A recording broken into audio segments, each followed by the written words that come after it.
بەناوی خوای بەخشندەی میهرەبان خۆشەویستانم زۆر خۆشحاڵم کە لەگەڵ هاوکارانی خۆشەویستم بۆ سێەم ڕۆژی جەژنی ڕەمەزانی پیرۆز لە خزمەتی ئەوەی بەڕێز و خۆشەویستان هیوادارین کە ئەم ڕۆک و دوا ڕۆژی بەرنامەکە لەگەڵمان بن تا دوا کۆمنت تا دوا قسەمان ئەم ڕۆژ هاوشێوەی دوو ڕۆژی ڕابردووی جەژنی ڕەمەزانی پیرۆز پرسیارێک بۆی بەڕێز و خۆشەویست ئامادەی و ئەتوانن لە ڕێگەی شاشەی پەیامەوە پرسیارەکان وەڵام دەنەوە نەخاوەنی خەڵات دووبارە جەژن لە هەموو لایەک پیرۆز بێ هیوادارین کە جەژن بێتە مای خۆشی و ئاسوودەی و بەختەوەری بۆ هەموو لایەک یارێک سەر پەیوەندی یەکەم ئامادەیە کاک پێشەوە بسمەلای کاک ماهیر دیارە پرسیارەکەی ئەمڕۆمان خۆشەویستان لەسەر شاشە دیارە کە مامۆستا عەبدولکەریمی مودەڕیس زانای ناوداری کورد لە کام لەم شوێنە لەدایک بووە ئایا لە خورماڵ لەدایک بووە یاخود لە زەڵم یاخود لە بیارە یەکەم پەیوەندی کاک ماهیر لە بەردەڕەش کاک ماهیرجان سڵاو لێبێ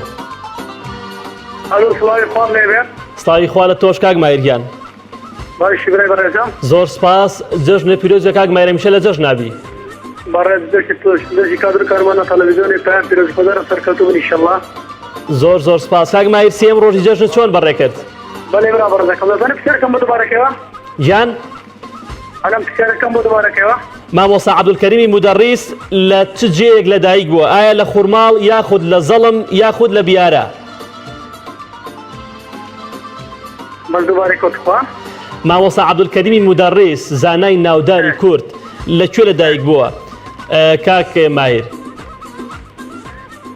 خورماڵ ئەوەی تر اختیارەکان لەسەر شاشە دیارێک خورماڵ زەڵم بیارە وەڵی تەلەڤیزیۆنم لەما نییە دوورە نەبیامەش کاک ماهیرجان کۆتا وەڵام بێمە بڵێ برای من بەڵێ خورماڵ دوانەکەی تر تێناگەم دوانەکەی تر زەڵم بیارە دیارە ئەوەی تر تەوەن بەڵێ تەوەن دیارە خورماڵ زەڵم وەڵی با دیارە بێتن مامۆستای بەڕێز باشە گیان دەستی خۆش هەمیشە لە جەژن نابی کاک با ماهیر دیارە بێتن زۆر سپاس بۆ پەیوەندەکەت پەیوەندی دواتر نووسەیبەخان لە سلێمانی نووسەیبەخان سڵاو لێبێ و جەژن پیرۆز بێ زۆر سپاس خوشکی من سێم ڕۆژی جەژن چۆن بەڕێ کرد میوانتان هەبوو دەوروبەرتان قەرەباڵغ بوو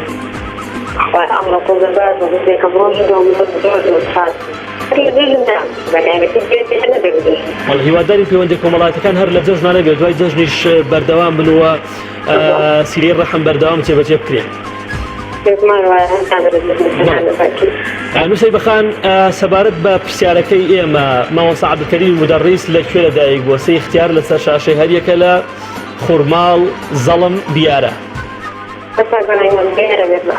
گیان با بیارە بێت دەستی خۆر و سپاس دەکەی خوشکی من هەمیشە هەر لە جەژن و خۆشی ئاویت خۆشەویستان دیارە مامۆستا عەبدولکەریمی مودەڕیس خاوەنی چەندەها کتێب و چەندەها تەفسیرەوە خاوەنی دنیایە کە لە زانیاری و لە چەندین مامۆستای بەڕێز و ناوداری کورد لەسەر دەستی مامۆستا عەبدولکەریمی مودەڕیس پێگەیشتوون و مامۆستا خاوەنی تەفسیری نامیە خاوەنی دیوانی نامیە و هەروەها شەرحی هەر یەکە لە دیوانی نالی و مەحوی و سالمی لە ماوەی ڕابردووە کردووە کە دیارە لە ساڵی 2005 کۆچی دوای کردووە پەیوەندی ترمان لەگەڵا کێ لایوان خان لە سلێمانی لایوان خان سڵاو لێبێ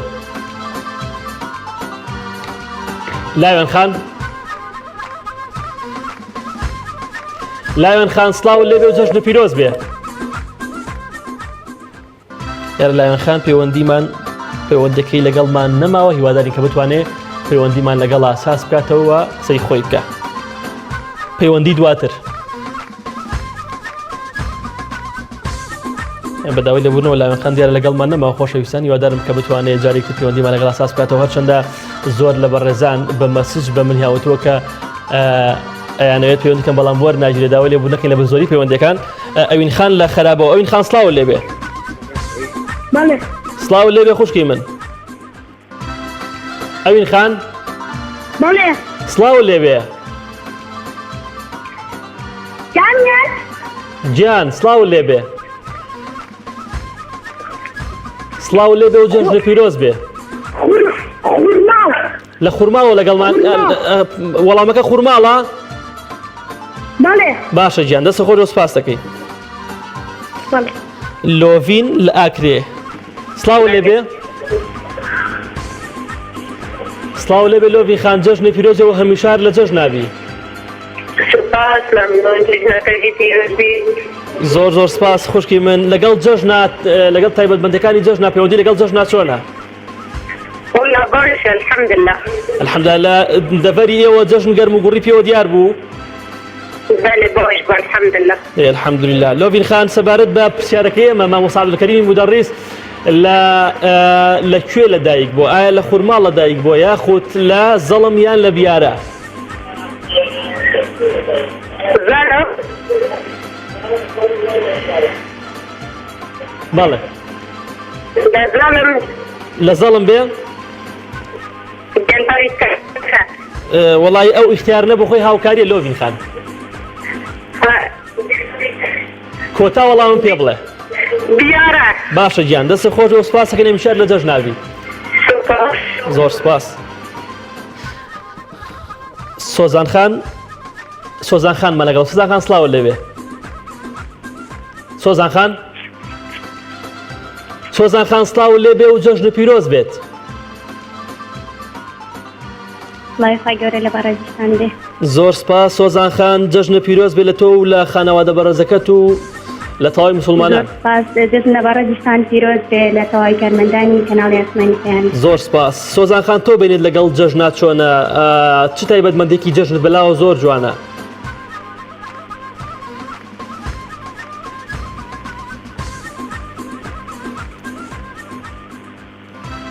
بەڵێ بەڵێ بەڕاستی جێژن ئەو جێژنێکە خی گەورە بۆ مسلمان داینەوە زۆر شتێکی توانە وە جێژن ئەو نوێژەی کە ئەکرێ بەیانیان ئەوە شتێکی زۆر خۆش و جوانە لەلای من ئەو تایبەتمەندی هەیە بەڵێ هەمیشە هەر لە جەژن و خۆشیابی یەگومان نانی بەیانیژێکی تر لە تایبەتمەند جوانەکان بەتەکیید ئەو نانی کە بەیانی ئەکرێت زۆر خۆشترا خۆ هەموو ڕۆژەکانی کەس پێش لێ ئەنێرێ بەڵام وەکو ئەو نانی جەژنیە بێگومان هیوادارین هەمیشە لە جەژن و خۆشیابی خوشکی من سەبارەت بە پرسیارەکە مامۆستا عەبدولکەریم مودەڕیس لەکوێ لەدایک بووە؟ ئایا لە خورماڵ یان زەڵم یان لە بیارە؟ با بیارە بێ باشە گیان دەستە خۆش و سپاس و پەیوەندێکەکەت زۆر سپاس دەستان خۆش بێ هەمیشە هەر لە جەژنابی کاک سەروەر لە شارەزورەوە کاک سەروەر گیان سڵاو لێبێ زۆر سپاس کاک سەروەر لێرەوە تا شارەزور کۆتا ڕۆژی جەژنی ڕەمەزانە و جەژنی پیرۆز بێ کاک سەروەر گیان ئەم جەژنە لای تۆ چۆن بەڕێوە چوو؟ کاک سەروەر لەکوێی شارەزور دانیشی تۆ؟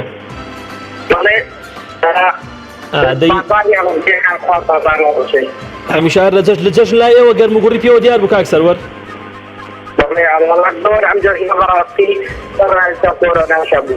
هەمیشە هەر لە جەژن و خۆشیاوی برای من کاک سەروەر گیان کاک سەروەر سەبارەت بە پرسیارەکەی ئێمە مامۆستا عەبدولکەریمی مودەڕیس لە چ شارێک لەدایک بووە؟ خورماڵ یان زەڵم یان لە بیارە؟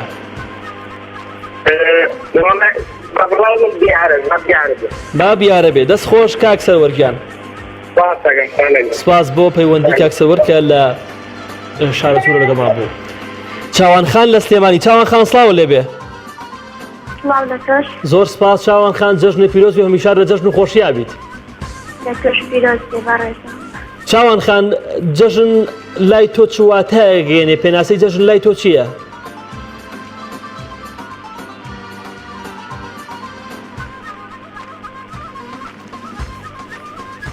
چاوان خان بەڵێ جەژن لای تۆ پێناسەکەی چییە؟ چ واتایەکی هەیە جەژن؟ واتای گەردن ئازایی جەژن و سرپڵەنسی هەمیشە لە جەژن و خۆشیابی خوشکی بەڕێزم هیوادارم کە پەیوەندەکان کە تەلەفۆنەکەن خۆشەویستان لە تەلەفۆنەکەەوە گوێ لە من بگرن مەشنەوە بە تەلەڤیزیۆن چونکە زۆری پێچێ و بینی کە تی ئەکەوێت چاوان خان سەبارەت بە پرسیارەکەی مامۆستا عەبدولکەریم مودەڕیس لەکوێ لەدایک بووە؟ لە خورماڵ لەدایک بووە یاخود لە زەڵم یان لە بیارە؟ خورماڵ باشە گیان دەستە خۆش و سپاس و پەیوەندێکەکەت هەمیشە هەر لە جەژن و خۆشیابیت خۆشەویستان ناوبڕێکی کورد وەرەگرین و دوای دینەوە خزمەتتان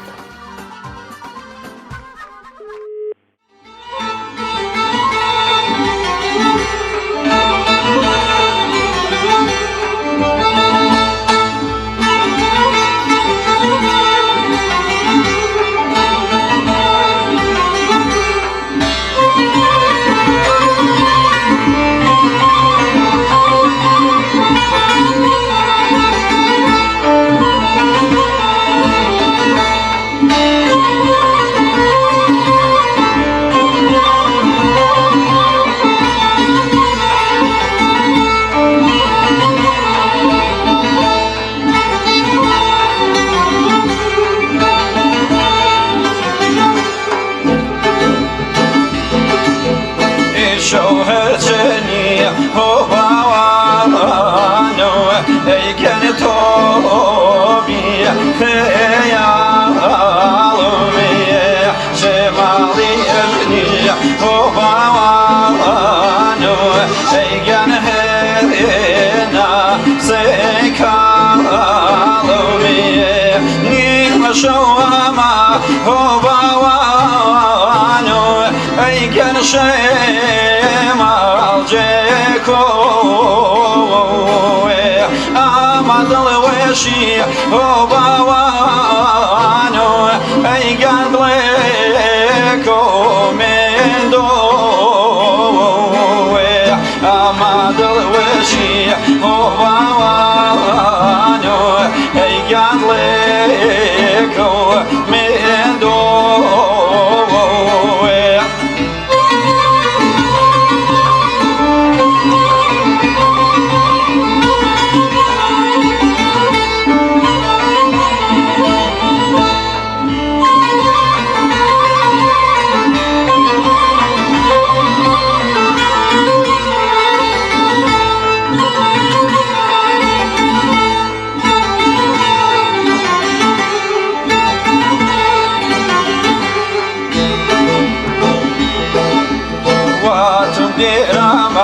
هو باوانو ايجان شمال ويردني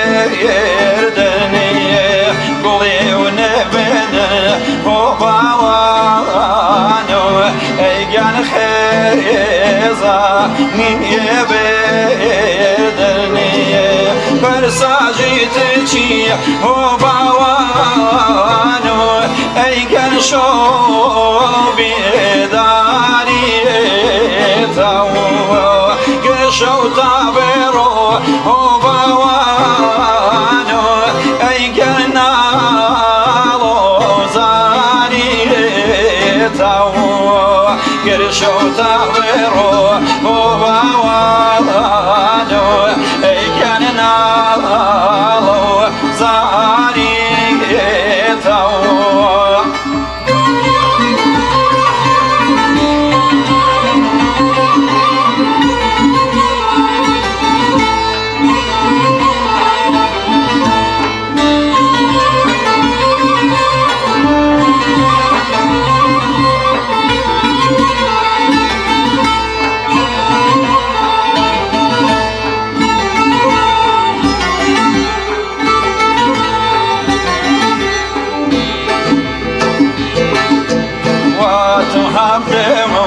هو باوانو ايجان شينو زاري ياو شريك شوا هو باوانو ايجان شوبي داري ياو وشاشونا لي هو باوانو ايجان شوب سحر كردي فيقولي رضي هو باوانو اي كان خيزاني بردي فيقولي رضي هو باوانو اي كان خيزاني بردي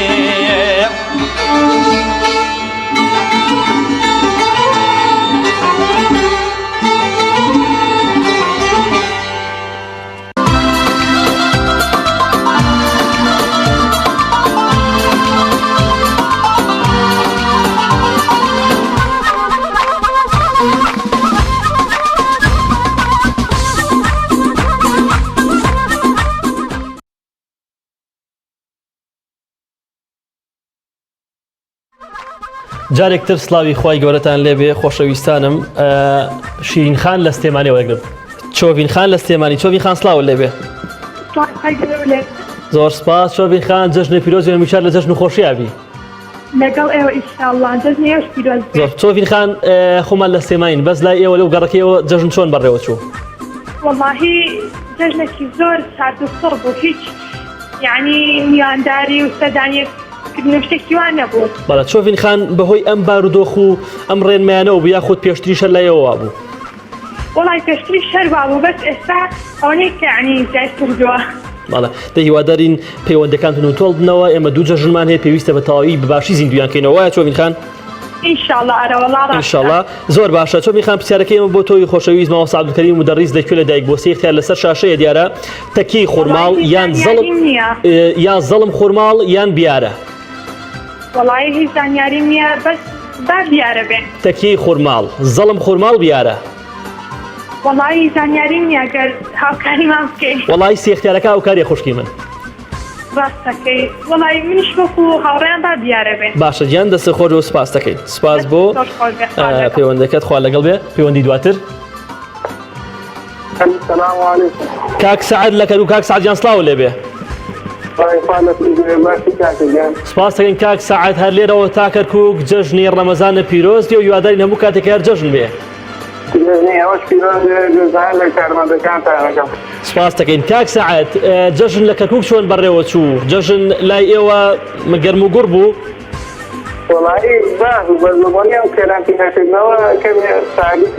یعنی خەڵک لە کەرکووک حسابی بۆ کەرەنتینە شتە کرد وایە؟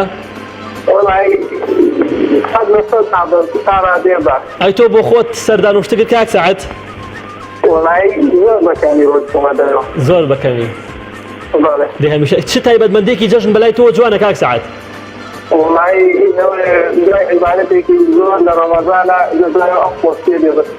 بەڵێ دەی هەمیشە هەر لە جەژن و خۆشی و بەختەوەری یابی کاک سعد.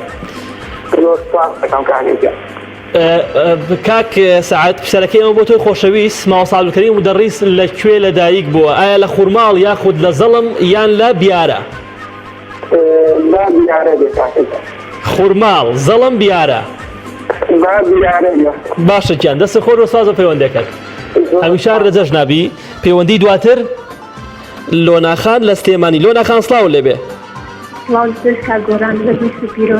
جەژن لە تۆش پیرۆز لۆناخان جەژن لە تۆی بەڕێز و لە تەواوی خانەوادەکەت پیرۆز و هەمیشە لە جەژنابی خوشکی من. زۆر سپاس. لۆناخان لە جەژنا کێ هەبووە کە بتەوێت دڵی ئاش بکەیتەوە پێشتر ناکۆکێکت لەگەڵیا هەبوو بێ کەس هەبوو لەو بابەتە؟ نەوەڵا کەسوانەوە بەڵام ئەو کاتی کە جەژن بوو ئیترم لەبەر خوای گەورە گرنی هەموو کەس ئازادی. یعنی گەرنی هەموو کەس ئازاکەی؟ هەروەڵا. ئەوە شتێکی جوانە. یەکێک لە تایبەتمەندە جوانەکانی جەژن ئەوەیە کە خەڵک گەردن ئازاییەکەنەوەی یەکێکە لە نەک یعنی هیوادارم گەردن ئازایەکان لە دڵەوە بێ نەک سەرزارێکی وایە؟ بێگومان وایە هەروەڵا منە دڵەوەگەرنی هەموو کەسم ئازاد. دەستە خۆشیەوە شتێکی زۆر باشە. لۆناخان سەبارەت بە پرسیارەکەی ئێمە ئایا مامۆستا عەبدولکەریم مدەڕیس لەکوێ لەدایک بووە زانای ناوداری کورد کە لە ساڵی 2005 کۆچی دوای کردووە لە خورماڵ لەدایک بووە یاخود لە زەڵم یان لە بیارە؟ وڵی زانیاری پرسیارەکانیشتان زۆر خۆشە وەس با بیارە بێ. دووبارەیەکەمەوە خورماڵ زەڵم بیارە؟ با خورماڵ بێ. با خورماڵ بێ. دەستە خۆش و سپاس دەکەین. هەمیشە هەر لە جەژن و خۆشیاوی خوشکی من. سپاس دەکەین. پەیوەندی دواتر کاک دانا لە هەولێر. کاک دانا گیان سڵاو لێبێ لێرەوە تا پایتەخت جەژن پیرۆز بێ.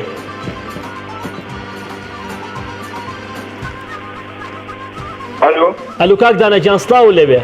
السلام عليكم باش بەڕێز. وعليك السلام ورحمة الله وبركاته. کاک دانا لێرەوە تاوەکو پایتەخت هێرەمی کوردستان سڵاو لێبێ.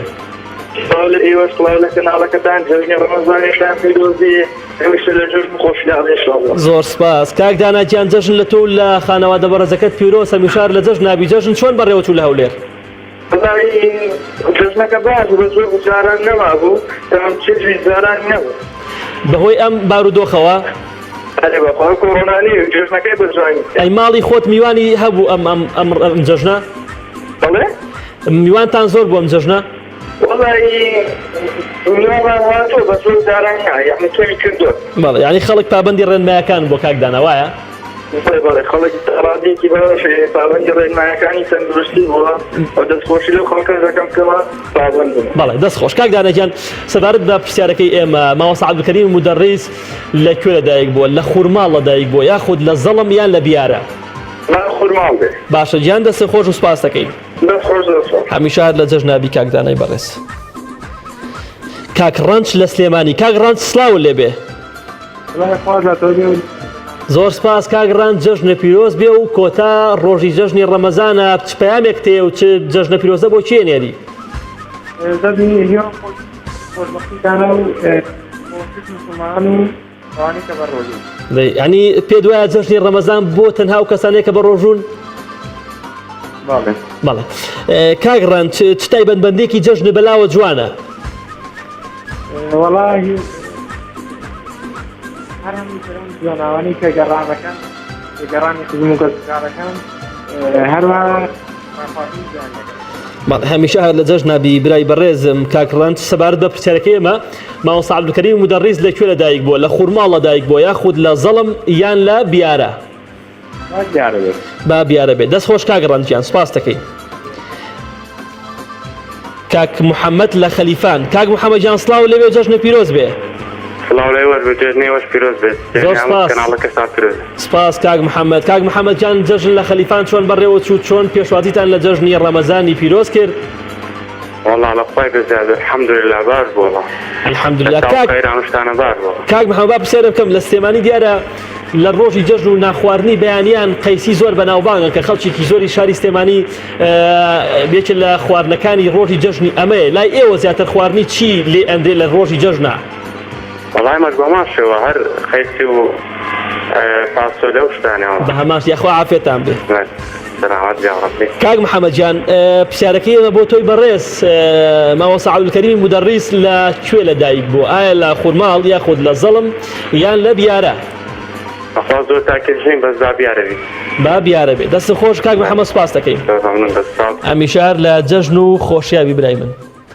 سلام علیکم پەیوەندی دواتر سلام عەلیکم خوشکی من ئەم کاتت باش ئەم کاتەی ڕۆڤارخان جەژنی پیرۆز بێ خوشکی من لە تۆش پیرۆز بێ میشە لە جەژن و خۆشیابن زۆر سپاس ڕۆڤارخان جەژن لەگەڵ جەژنا بینت چۆنە جەژن لای تۆ چۆن گوزەرا ئەم سێ ڕۆژە وەڵا زۆر باش بوو خۆش و ئاسەردانی هیچ دۆست و خۆشەویستێکە کرد ئەرەوەڵا ئەی هیچ ڕێگریان لێ نەکردی نەوەڵا میشار لە جەژن و خۆشیاوی خوشکی من زۆر سپاس دەکەم زۆر سپاس ڕۆڤارخان پرسیارەکەی ئێمە مامۆستا عەبدولکەریم مودەڕیس لەکوێ لەدایک بووە ئایا لە خوورماڵ لەدایک بووە یان لە زەڵم یان لە بیارە بیارە بەڵێ گیان دەست خۆش و سپاس دەکەین زۆر سپاس مەمنون. سپاس بۆ پەیوەندی ڕۆڤارخان کەس لە سلێمانیەوە لەگەڵمان بوو ئەڤین خان لە ڕانیە ئەڤین خان سڵاو لێبێ السلام عليكم. وعليك السلام ورحمة الله وبركاته جەژنی پیرۆز خوشکی من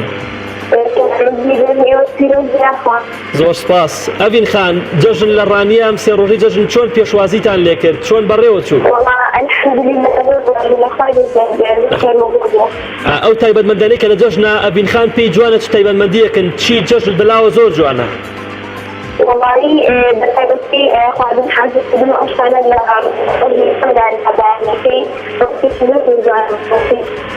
هەمیشار لە جەژن و خۆشییا بن ئینشەڵا ئەڤین خان پرسیارەکەی ئێمە ئەڵێ مامۆستا عەبدولکەریم مودەڕیس زانای بەناوبانگی کورد لەکوێ لەدایک بووە لە خوورماڵ لەدایک بووە یان لە زەڵم یان لە بیارە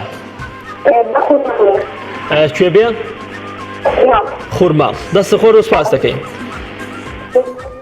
هەمیشە هەر لە جەژنابی کاک سەروەر وەرەگرم لە چەمچەماڵەوە کاک سەروەر گیان سڵاو لێبێ سڵاو لە تۆ براکەم باشی ئەحواڵ سپاس بۆ کاک سەروەرکیان جەژن لە تۆ و لە خانەوادەی بەڕێز و لە تەواوی دانیشتوانی شاری چەمچەماڵ پیرۆز بێ جەژن لە تۆ و لە تەواوی کەناڵە بەڕاستەکەتان پیرۆز بێت زۆر سپاس جوان بە ناوی کارمەندانیشەوە سپاس دەکەین کاک سەروەر جەژن لەگەڵ جەژنا بینت چۆنە لەگەڵ جەژنا بینێکی خۆشت هەیە سەردان ئەەکەی میوانت هەیە وەڵایی جەژنێکی خۆش بەڕاستی بەڵام کۆرەنا تۆزیاوە جەژنەی سارد کردەوە یعنی هەستی کرد کە جیاوازیەکی هەبوو لەگەڵ جەژنەکانی ڕابردبووە مۆساوە بەڵێ وڵات جیاوازیەکەی تۆ زۆر زۆر وە نەبوو کام بێ بەڵێ دەی هیوادارین کە خوای گەورە هەموو بەڵایەکمان لەسەر هەڵگری ئینشەڵڵا کاک سەروەرگیان سەبارەت بە پرسیارەکەی مامۆستا عەبدولکەریم مودەڕیس لەکوێ لەدایک بووە لە خوورماڵ لەدایک بووە یان لە زەڵم یان لە بیارە ئاوازم خوورماڵە بیاکەم خوورماڵ بێ بەڵێ باشە گیان دەست خۆش و سپاس دەکەین هەمیشار لە جەژنای برای من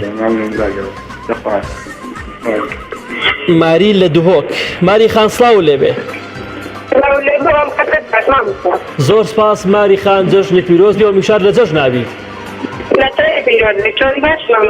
زۆر سپاس هیوادارم ئێوەش هەمیشار باشن ماری خان جەژن لە دوهۆک چۆن بەڕێوە چوو خەڵک پێشوازی باشی لە جەژن کرد لە دوهۆک بەڵێ یعنی باش بوو بەدڵ بوو زۆر خۆش بوو دەی هەمیشە هەر لە جەژن و خۆشیابی خوشکی بەڕێزی ئێمە سەبارەت بە پرسیارەکەمان مامۆستا عەبدولکەریم مودەڕیس لەکوێ لەدایک بووە لە خورماڵ لەدایک بووە یاخود لە زەڵم یان لە بیارە دیارە بیارە بەڵێ باشە گیان دەست خۆش و سپاس دەکەین خوشکی من هەمیشە لە جەژن و خۆشیابیت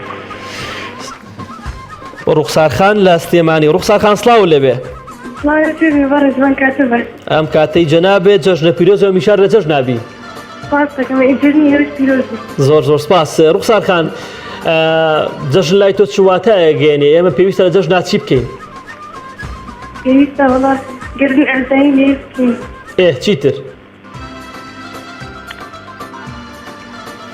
دەست خۆش ڕوخسارخان سەبارەت بە پرسیارەکەی مامۆستا عەبدولکەریم مودەڕیس لە کوێ لەدایک بووە لە خورماڵ لەدایک بووە یان لە زەڵم یان لە بیارە خورماڵ خورماڵ دەست خۆش و سپاس دەکەین هەمیشە هەر لە جەژنابی کاک بریندار لە سۆران کاک بریندار سڵاو لێبێ سلام علیکم وعەلەیکە سەلام برای من پیرۆز بێت جەژنی تۆ پیرۆز بێ کاک برینداریان هەمیشە هەر لە جەژن و خۆشیاوی برای من لەگەڵ ێوەزەکە کارمەندانی پێیان انشاءالله زۆر کاک بریندار زانەکەم تا ئێستا بریندار نەکراوی کاکە بریندار ئەوە حەزەکەم پێم بڵێ ئەم ناوە چۆن لە تۆندراوە وەڵای ناوە لە هەستاوەست یاددارێکی هەیە بەناوێن کردووە دەی هەمیشە هەر لە ساغ بووی ئینشاءالله وتم لەواتێ زۆر بریندار کراویت خوا نەخواسە بەڵێدان وتم لەواتێ زۆر بریندار کراوی خوا نەخواسە من نازناو بێ نادا الحەمدلله ناوەکە ئەوەیە چیتێک بێ الحەمدلله ئینشاءالله قەت بریندار ناکری برای بەڕێزم کاک بریندار گیان سەبارەت بە پرسیارەکەی ئێمە مامۆستا عەبدولکەریم مودەڕیس لەکوێ لەدایک بووە لە خورماڵ یان لە زەڵم یان لە بیارە لە دیارە باشە گیان دەست خۆش و سپاس دەکەین هەمیشە لە جەژنابیت سپاسەکەن لەگەڵ ێوەزگەلێک مندن سپاس برای بەڕێزم سپاس بۆ پەیوەندێکەت پەیوەندی دواتر کاک حەکیممان لەگەڵا کاک حەکیم سڵاو لەبێ کاک حەکیم ئەم کاتێ باشنەوە ساگیان ئەم کاتەی کاک حەکیم جەژنی پیرۆز بێ برای من قوربانی تۆم دەستەکانتان خۆش بێ سپاسانەکە بەس ئەبوایە ئەم بەرنامە پێشکەش نەکردای بۆ وەڵا ئەبوایە ئەوە پێشکەشکردای با ئەم مەسوولی ئەم حیزانە پرسیارەکەن لە میلەتە داماوەکان چۆنە دەرهەکەن بۆ نانە ناو ئەم میلەتەوە کە ئەم گەرمیانە بینی نازان ئەنیانە سێنێ شەهید و ئەنفالماندا مەلاکەریمی مدارس عالەمەدانە لە دیارە دەدایک بووە ئەوە پرسیاری نەکەرەکە ئەوە گومانیان نییە بەڵام من یەک پرسیار نەجە ناگوزێ بەڵێ ئایەکانی ئەو کەسانەی کە ڕۆژوو ناکرد و باوەڕیان بەخوا پێغەمبەر و ئایەکەی نییە سەرسکرێ ئەوێ بدەن یان ئەکرێ خەڵکە لە ئازایە گەڵاکە یان نە واللهی ئەوە کاک حەکیم پێویستە ڕوبەڕووی مامۆسایەکی ئاینی بکەیتەوە من دەستخۆشی لێکەم بەڵام ڕوونکردنەوەی بۆ جەنابەت بێگومان هەومان ئەزانی کە زوڵمستەمێکی زۆر لە میلەتە ئەکرێ ئەمە هەملای هەمووان ئاشکرایەوە کەناڵی پەیامیش ئەگەر سەرنجتدا بێ بەرنامەکانی ئێواران یعنی مایک ئازادە بۆ کەسانی کە یانەوێ قسە بکەن کە یانەوێ یعنی گلەیی لە حکومەت بکەن کە هەمومان گلەیمان هەیە کە هەمومان دیارە مافخوراوین لەلایەن حکومەتەوە هیواداریم کە بەخۆیان ئاپسۆ لەم جەژنەیە و ژیانی ئەو خەڵکە چاپ بکەن ئەمام ساگیان بەهار ئێوە چوار هیچ بڵاو پێ بکەن کە بۆ ئەو خەڵکە داماوە کە تۆ هەر بۆ خوا مەسوولانت بستن لەو خوای گەورە کە ڕۆژێکێت و ئەدەم باوەڕێن کاک حەکیم تۆ ئەڵێ یەک مەسوول باوەڕی بەخوانیە بە کاک حەکیم گیان دەست خۆش بێ و زۆر سپاس هیوادارین کە وەڵامی پرسیارەکەمان لای تۆ چییە؟ بەداوای لێبوورنەوە دای خستەوە کاک حەکیم داوای لێبوورنی لێەکەی پەیوەندی دواتر چێ؟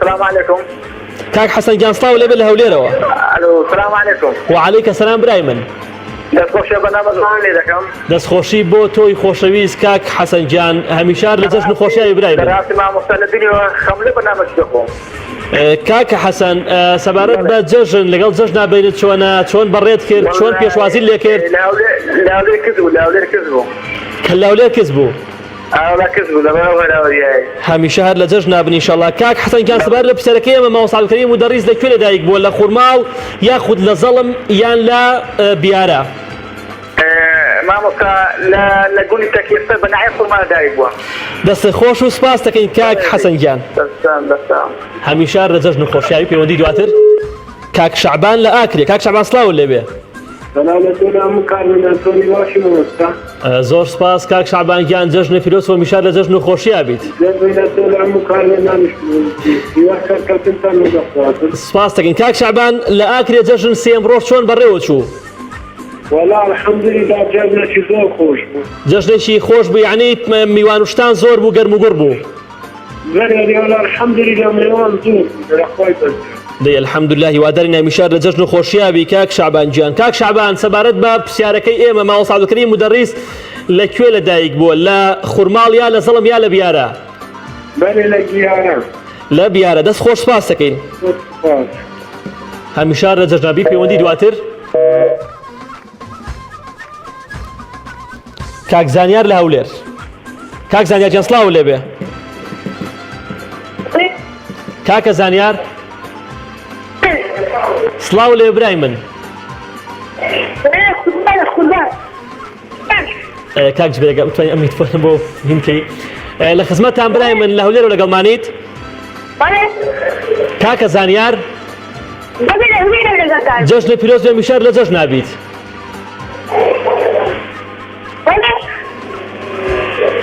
کاکە زانیار کاک زانیار باشە گیان دەستی خۆر و سپاس دەکەین سودوسخان لە چەمچەماڵ سودوسخان سڵاو لێبێ سپاس دەکەین خوشکی من جەژنە پیرۆز بێ میشار لە جەژن نابیت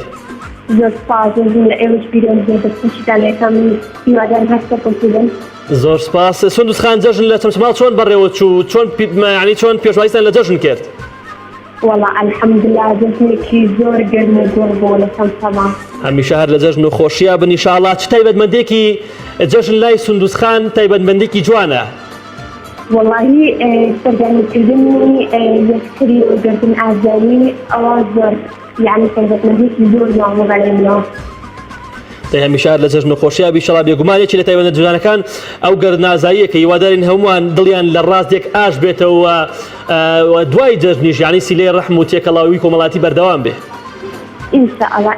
سندوسخان سەبارەت بە پرسیارەکەی ماوە سعدولکەریم مدەڕیس لەکوێ لەدایک بووە لە خوڕماڵ یان لە زەڵم یان لە بیارە باخوڕماڵ بێ زۆر سپاس بۆ پەیوەندێکت گیان بەداوای لێبوورنەوە چکە پەیوەندی زۆر لەسەر هێڵا زۆر داوای لێبوورنەکەی سندوسخان وەڵڵی کاتمان زۆر کەمە و پەیوەندەکانش گلەیمان لێکن ئەڵێن وەرناگیرێ زۆر داوای لێبوورنەکەین کاک زوبێر ئەگە بتوانانی ئەم میتفۆنەی من بکرێتەوە دایکی هێنار لە خزمەتانی فەرموو السلام عليكم. وعليك السلام ورحمة الله دايكي هنا جەژنە پیرۆز بێ میشار لە جەژن نابیت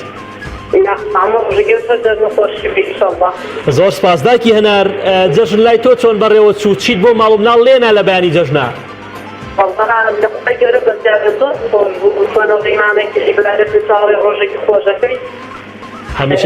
هەمیشار لە جەژن و خۆشییا بی دایکی هەنار لای تۆ چ تایبەتمەندێکی جەژن خۆشە لای تۆ جەژن بریتیە لە چی؟ والله ما بصير بس يعني لو ما أنا مخالفة أو شعري وروش خوشي ريتيل خوشي كيزوج ضربوا مسلمانا. بيجومان ويا بتعبد بو كساني قبل رجوع بن. أنا والله تعبت صح واحد يرد الله مبارك يدان أو رجوع يفوق أنا وكبر رجوع. بيجومان زور سباس ذاك كنا مشار لجشن خوشيا بن إن شاء الله خوي جورة تعاطي عبادة عليه قبولك. زور سباس. سپاس دەکەین خوشکی من سەبارەت بە پرسیارەکەی ماوە سعدولکەریم مدەڕیس لەکوێ لەدایک بۆ خوڕماڵ زەڵم بیارە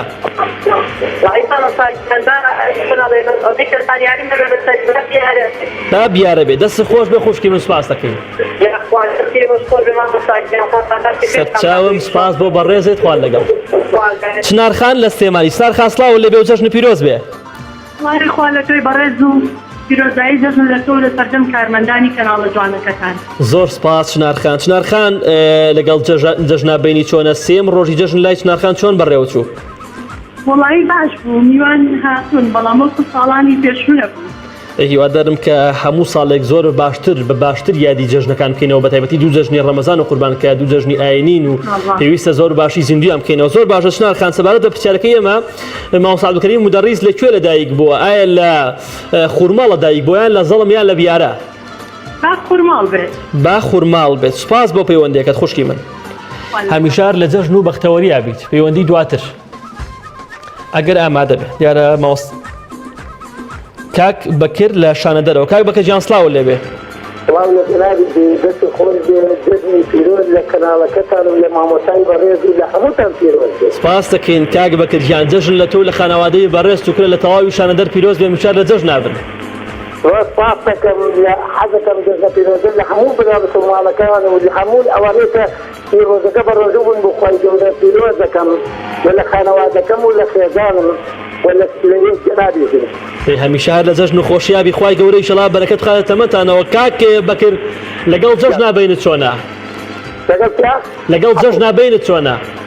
والله باشم شکر لە خوا بەجێ. الحەمدولله، هیوادارین کە زۆر باشی بتوانین زیندوی بکەینەوە. کاک بەکر گیان، مامۆستا عەبدولکەریم مودەڕیس لەکوێ لەدایک بووە؟ والله مامۆستا گیان من حەزەکەم و حەز ئەکەم لە دیارەیە. لە بیارە لەدایک بووە؟ بەڵێ لەدایک بووە، بەڵێ کە هاتووەتە دیارە لە بیارە لەدایک. باشە گیان، سپاس بۆ پەیوەندیەکەت کاک بەکر، هەمیشە لە جەژن نابیت. زۆر سپاس دەکەم گیانە. زۆر سپاس، خوا لەگەڵ بێ. شیرین خان لە ئاکرێ. شیرین خان سڵاو لێبێ.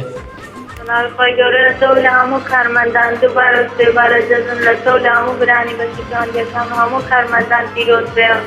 شیرین خان، تۆ وابزانم لە دوو ڕۆژی ڕابردوو شەر پەیوەندیت کردەوە وایە؟ بەڵێ. نازانم بەخت هەیەەوە، دیارە خەڵکێکی زۆر مەسج بۆم نێرن ئەڵێن ناتوانین پەیوەندەکان وەرگین لەبەر زۆری پەیوەندی، بەڵام هەندێکیش هەیە نازان پەیوەندەکانی زۆر باش بۆ وەرەگیرێ. گومان وەڵام ئەوستا بەسان تەلەفۆن هەوڵ دەدەین، الحەمدولله بەدەستمانەوە هات. بێ الحەمدولله، هیوادارین کە تەواوی ئەو بەڕێزانەی لە ماوەکردن. هەوڵ دەدەین. زۆر سپاس. سێم ڕۆژ جەژن لە ئاکرێ چۆن بەڕێوەچوو شیرین خان؟ والله الحەمدولله زۆر خۆش بوو. دەی هەمیشە لە خۆشی و لە خۆشبەختیە بن ئینشەڵڵا. سەبارەت بە پرسیارەکەی ئەمە شیرین خان، مامۆستا عەبدولکەریم مودەڕیس لەکوێ لەدایک بووە؟ لە خورماڵ یان لە زەڵم یان لە بیارە؟ بیارە. دەی سپاس دەکەین، هەمیشە لە جەژن نابیت. سلام عەلەیکم. وعەلەیکە السەلام وەڕەحمەت الله. کاک ئەرکان هەر لە ئاکرێ. کاک ئەرکان گیان سڵاو لێبێ. جەژنی تۆش پیرۆز بێ کاک ئەرکان، هەمیشە لە جەژن و خۆشییا بن. زۆر سپاس. کاک ئەرکان، جەژن لە دەڤەری ئاکرێ چۆن بەڕێوەچوو، چۆن پێشوازیتان لە جەژن کرد؟ الحمدلله باش بوو، جەژنەکە باش بوو، بەس دەستێک لە ئاکرێ زەحمەت بوو. لەبەرەو چەند کەسێک ئاکرێ تەواو پێ چون دۆزێکی سەرپێک ماساز بوو لەوێ. هەمیشە لە جەژن و خۆشییا بن. کاک ئەرکان گیان، سەبارەت بە پرسیارەکەی مامۆستا عەبدولکەریم مودەڕیس لەکوێ لەدایک بووە؟ لە خورماڵ یان لە زەڵم یان لە بیارە؟ لە بیارە. بەڵێ کاک، دەستی خۆش و سپاس دەکەین. هەمیشە لە جەژن و خۆشییا بیت. کاک جوتیار لە چەمچەماڵ. کاک جوتیار گیان سڵاو لێبێ. سڵاو لە تۆی بەڕێز و خۆشەویست، جەژنی ڕەمەزانتان پیرۆز بێ و هیوادارم هەموو کاتێکتان خۆشی جەژن بێ. هیوادارم تۆش هەموو کاتێکت هەر جەژن و بەختەوەری خۆشی بێ. کاک جوتیار گیان، کاک جوتیار لەگەڵ جەژنا بینت چۆنە؟ تایبەتمەندەکانی جەژن لای کاک جوتیار چین؟ وڵای لەخواڵە جیاجێ ئەم جەژنە جەژنێکی خۆشمان بەڕێ کرد. سەڵای نەخۆشی یانی کۆمەڵێشتی شت کە ڕوویدا لە وڵاتە، بەڵام الحەمدولله. یعنی چەمچەماڵ پێشوازیی باشی لە جەژنی ڕەمەزان کردووە دیارە. لەخوا جیاوازێکی زۆر هەبوو لەگەڵ جەژنەکانی پێشوە، ینی گەنجگۆڕێکی زۆر هەبوو لە نێو خەڵکییا بوو. الحەمدولله، هیوادارین کە هەموو شوێنەکەت بەو شێوە بێ. کاک جوتیار گیان، پرسیارەکەی مامۆستا عەبدولکەریم مودەڕیس لەکوێ لەدایک بووە؟ لە خورماڵ یان لە زەڵم یان لە بیارە؟ با بیارە بێ. با بیارە بێ. دەست خۆش کاک جوتیار گیان. زۆر سپاس بۆ هەمیشە هەر لە جەژن و خۆشییا بیت. خەندەخان لە هەولێر. خەندەخان سڵاو لێبێ، لێرەوە تا هەولێر جەژنە پیرۆز بێ. سڵاو لە کەناڵەکەتان جەژنی ئەوش پیرۆز بێ. زۆر سپاس خەندەخان. جەژن لە تۆ لە خانەوادە بەڕێزەکەت و لە تەواوی دانیشتوانی شاری هەولێری خۆشەویست پیرۆز. لە هەولێر جەژن چۆن بەڕێوەچوو خەندەخان؟ والله كما سردي في وديار بابام دواتر وكل كان سبوا. پێم وایە لە هەولێر ڕێکارە یاسایەکان بۆ ڕێگریکردن لە خەڵک تونتر بوون وایە؟ والله هەرسری خزمەکان هەموو لە جوورەوە بوو، هەموو پێشتر بوو. هەمیشە لە جەژن و خۆشییا بن، ئینشەڵڵا خوای گەورە لە هەموو نەخۆشێکمان پارێزێ. سەبارەت بە پرسیارەکەی ئێمە مامۆستا عەبدولکەریم مودەڕیس لەکوێ لەدایک بووە؟ لە خورماڵ یان لە زەڵم یان لە بیارە؟ والله زانیاری نییە، بەس با خورماڵ بێت. با خورماڵ بێ. سپاس دەکەین. هەمیشە هەر لە جەژن و خۆشیە. پەیوەندی دواتر کێمان لەگەڵ بوو؟ جەمیلە خان لە سلێمانی. جەمیلە خان سڵاو لێبێ. وای خۆش لە تۆ بێت زۆر سپاس جەمیلە خان جەژنی پیرۆز بێ لە تۆ و لە خانەوادە و کورە لە تەواوی مناڵەکانت جەژنی تۆ ئێوە پیرۆز بە قوربان لەبن هەمیشە لە جەژن و لە خۆشییا بن زۆر سپاس جەمیلە خان جەژن لای تۆ چیە گەێنێ لە بەیانی جەژنا چیت بۆ ماڵ و مناڵ ئامادە کرد وەڵا هەروەکو جەژنەکانی تر بەس تۆزە سارد بووە ئەم جەژنە تۆزە سارتر بوو ئارە وەڵا کەس نایەگەڕاو لە هیوادارین کە ئەگەر ئەم دۆخەیە بەهۆی ئەم دۆخەوە قەی ناکەوە شتێکی ئاسایی ئەم دۆخە چکەم نەخۆشیە بەڵام هیوادارین کە هەموو کات جەژنەکان زیندوو بکەینەوە بە تایبەتی جەژنی ڕەمەزان و قوربان کە دوو جەژنی ئاینی ئێمە پێویستە بە تەواوی بە زیندوی ڕایان بگەین ئینشەڵڵا جەمیلە خان سەبارەت بە پرسیارەکەی ماوە سەعەدولکەریم مودەڕیس لەکوێ لەدایک بووە لە خورماڵ یان لە زەڵم یان لە بیارە با لە خورماڵ بێت با لە خورماڵ بێت دەست خۆش و سپاس دەکەین ئەو کەم ناتوانێت بەزاوێن بەخوا پەیوەندیمان زۆرمان لەسەر هێڵە زۆر داوای لێبوورنەکەم محەممەد لە هەولێر کاک محەممەد جان سڵاو لەبێ و جەژنە پیرۆز بێ باشی سڵاو بە تۆ بێ جەژنی پیرۆز بێ ئینشاڵڵا زۆر سپاس کاک محەممەد جان کاک محەممەد سەرەتا بپرسم ڕەمەزانت چۆن بەڕێکرد وەڵا لەخوا بەزیادی باز بوو توانیت پەرستشتەکانە زیاد بکەی بۆ خۆی گەورە ئینشاڵڵا ئینشاءڵڵا ئەی جەژن لای تۆ چۆن بەڕێوە چوو کاک محەممەد والله ئەو جەژنی جیاواز بوو لەبەر ئەم وەزعیم ناخۆش بوو هیوادارین کە خوای گەورە هەموو نەخۆشێکمان لەسەر دوور بخاتەوە کاک محەممەد ئێوەش هەمیشە لە جەژن و خۆشی بەختەوەری ئابژین کاک محەممەد جان ئامین ئینشاڵڵا سەبارەت بە پرسیارەکەی ماوە سەعەدولکەریم مودەڕیس لەکوێ لەدایک بووە لە خورماڵ یان لە زەڵم یان لە بیارە با لە بیارە بێت دەست خۆش و سپاس دەکەین برای من هەمیشە لە جەژن و خۆشیە بی کاک محەممەد ماریا خان لە چەمچەماڵ ماریا خان سڵاو لێبێ بەڵێ سڵاو لە تۆش دەستخۆشی بەرنامەکەت لێکەم سپاس دەکەین ماریا خان جەژن پیرۆز بێ هەمیشە لە جەژن و خۆشیە بیت زۆر سپاس دەکەم جەژنی ئێوەش پیرۆز بێت زۆر خۆشحاڵم جەژنان دوبوونێکی زۆر توانی پێوەندی وەرگرم ئێمە خۆشحاڵترین هیوادارین کە هەموو کات پەیوەندی بە بەرنامەکانی کەناڵی پەیامەوە بکەی سپاس دەکەین دیارە بوونی بینەر بۆ ئێمە گەورەیە ماریا خان جەژن لا ئێوە چۆن بوو چۆن پێشوازیتان لە جەژن کرد وەڵاهی جەژن لە چەمچەماڵ بەگشتی گەرم و گوڕ بوو جەژنێکی زۆر خۆش بوو الحەمدولله بەڵێ هەمیشە لە جەژن و خۆشیە بن ماریان خا سەبارەت بە پرسیارەکەی ماوە سەعەدولکەریم مودەڕیس لەکوێ لەدایک بووە لە خورماڵ یان لە زەڵم یان لە بیارە بەڵێ مەلا عەبدولکەریم مودەڕیس لە ساڵ 1991 لە گوندی تەکسی سەر شارستەی خورماڵ لەدایک بووە بە دڵنیاییەوە بە دڵنیاییەوە بەڵێ ئەیە گەوان نەبوو بە دڵنیاییەوە وایە سۆسیاڵ دەست خۆش و هەمیشە لە جەژن نابیت زۆر سپاس دەکەم خۆشحاڵم و لەگەڵ سپاس بۆ بەڕێزت خوان لەگەڵ بێ کاک ئاکار لە شارە زوور کاکە کاجیان سڵاو لەبێ و جەژنی پیرۆز بێ سپاس دەکەین کاک ئاکار هەمیشە لە جەژن نابی کاکی من کاک ئاکار چۆن پێشوازی لە جەژن کرد چۆن پێشوازیت لە جەژن کرد جەژن لای تۆ خۆش بوو ئەی دایە و باوە جلی تازایان بۆ کڕیتی جلی تازایان بۆ کڕیتی دایە و باوە ئادەی هیوادارین کە ئاوا کورتپەروەر بی هەر بژیت هەمیشە لە خۆشیە بی کاک ئاکار کاک ئاکار سەبارەت بە پرسیارەکەی ماوە سەعەدولکەریم مودەڕیس لەکوێ لەدایک بووە لە خورماڵ یان لە زەڵم یان لە بیارە لە خورماڵ دەست خۆش و سپاس دەکەین هەمیشە لە جەژن نابیت زۆر سپاس بۆ تۆ ئەمەل خان لە کەرکووک ئەمەل خان سڵاو لێبێ سلام علیکم وعەلەیکە سەلام خوشکی من ڕەحمەتی خۆی گەورەی زیاد جوانەکەم دەستخۆشیە بەرنامە جوان یەکەم جەژنتان پیرۆز بێن لە جەژن خۆشییا بن سپاس دەکەین ئەمەل خان جەژنی تۆش پیرۆز بێ لە کۆتایی جەژن ناتوانی لە بەرنامەکەی بەڕێزتا بەجازم جەژنە پیرۆزی خۆم عارەسەی کرد بەڕێز و سەجەم کارمەندان سەجەم مسلمانەکەم هەر لە جەژن خۆشییا بن یا ڕەبی هەمیشە ئێوەش لە جەژن خۆشییا بن خوشکی بەڕێزم ئەمەل خان لە کەرکووک زۆر سپاس دەکەن دوک جەژن چۆن بەڕێوە چوو لای ئێوە گەرم و گوڕ بوو وەڵای الحەمدولله باشە بەس دایکم ئەتوانێت بە کوتی بەردار بێت وەڵی کاتمان زۆر کەمە ئەمەل خان لەبەر ئەوەی کە پەیوەندی زۆر گلەیمان لە یەکێکە پەیوەندەکان زۆر و ناسایە با دیانە بێ و ئەگەنەوەی بە قوربانیەوە بێ سەلام عەلەیکم زۆر سپاس وعەلەیکە سەلام خوان لەگەڵ بێ سپاس بۆ پەیوەندەکەت ئەمەل خان پەیوەندی دواتر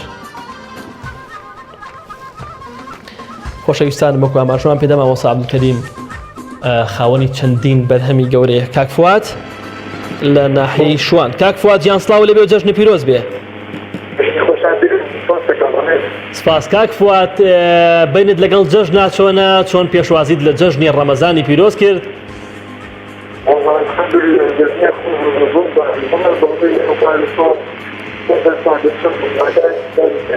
بەڵێ هیوادارین کە ئیشەڵڵا خوای گەورە هەموو نەخۆشی بەڵایەکمان لەسەر دوور بخاتەوە کاک فواتگیان سەبارەت بە پرسیارەکەی ئێمە مامۆستا عەبدولکەریمی مدەڕی زانای گەورەی کورد لە کوێ لەدایک بووە لە خوورماڵ یاخود لە زەڵم یان لە بیارە؟ دەستە خۆش و سپاس دەکەین برای من. زۆر سپاس. ژیانخان لە چەمچەماڵ کۆتا پەیوەندیە لەبەر نەبوونی کات. ژیانخان سڵاو لێبێ. زۆر سپاس سڵاو لە ئێوەش دەستخۆشی بەرنامەکەتان لێکم و پیرۆزبایی دەژنتان شوێت و خۆشحاڵیش بووم لە کۆتا توانین بەشدار بم. سپاس دەکەین ژیانخان هەمیشە هەر لە خۆشی و جەژن نابی. ژیانخان جەژن لای تۆ چواتایە گەینێ وەکو کۆتا پەیوەندی و کۆتا ڕۆژی بەرنامەکەمان؟ بەڵێ وەڵا جەژن خۆی بۆ خۆی پیرۆزە گردنازایی و تێسلێنان و ئیتر تایبەتمەندی جوانی هەیە. هیوادارین هەمیشە هەر لە جەژن هیوادارین کە هەمیشە هەر لە خۆشی و جەژن و بەختەوەریا بژین. ژیانخان پرسیاری ئێمە بۆ تۆی بەڕێز مامۆستا عەبدولکەریم مدەڕیس لەکوێ لەدایک بووە لە خوورماڵ یان لە زەڵم یان لە بیارە؟ بەڵێ وەڵاهی پێم وابێ بە دڵنیاییەوە لە خوورماڵ لەدایک بووە 100 ساڵی سیاوە. دەست خۆش. وەڵامەکەت کەس و پێترون کۆتا پەیوەندی بوو. دەست خۆش و سپاس دەکەین بە هەر ئەوە بێ و سپاس دەکەین هەمیشە لە جەژن و خۆشیابی. خۆشەویستانم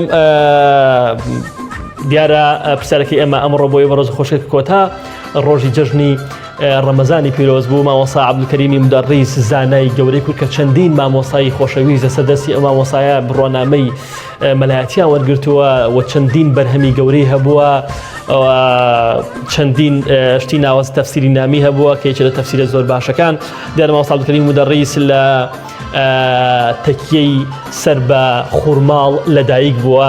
ئەو بەرەزانەی کە ئاماژەیان بە خوورماڵ کردووە وەڵامەکانیان دروست و ڕاستە. خۆشەویستانم لە ناوبڕێکی کورد وەرەگرین پاشان تیربشک بۆ ئەو وەڵامانەکەین کە وتویانە مامۆستا عەبدولکەریم لە خوورماڵ لەدایک بووە.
تاریک تربیین عزیز روشنایی چشمم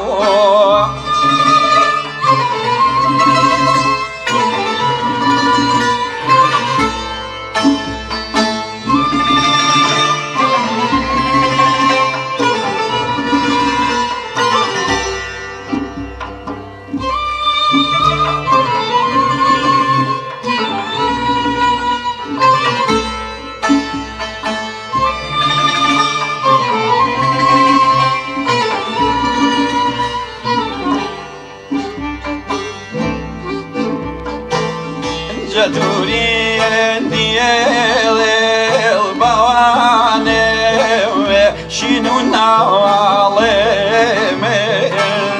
دصلاة شيشن عزيز أنا طالب جزامي دوري دردم كواري جزامي دوري دردم كواري جدلي فرني بواني شنو زاري جدلي فرني بواني شنو زاري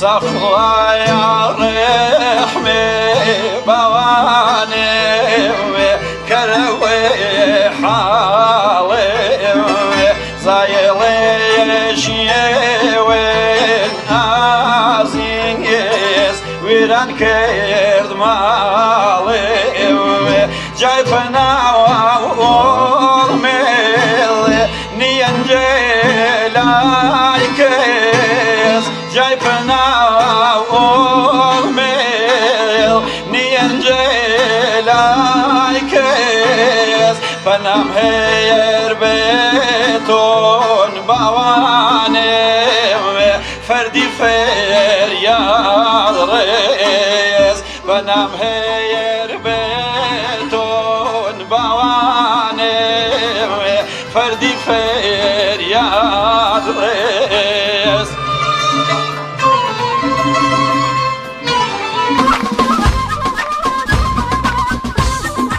دووبارە ستای خی گەورتان لێبێ خۆشەویستانم دیارە چەند بەڕێزێک وەڵامەکەیان دروست بووە کە ئاماژەیان بۆ کرد و مامۆستا عەبدولکەریم مودەڕیس لە تەکی خوڕماڵ لەدایک بووە. ئێستا تیربشک بۆ بەڕێزانەکەی زانی کامیانە بنە خاوەنی خەڵاتی بەرنامەی کۆتا ڕۆژی جەژنی ڕەمەزانی پیرۆز.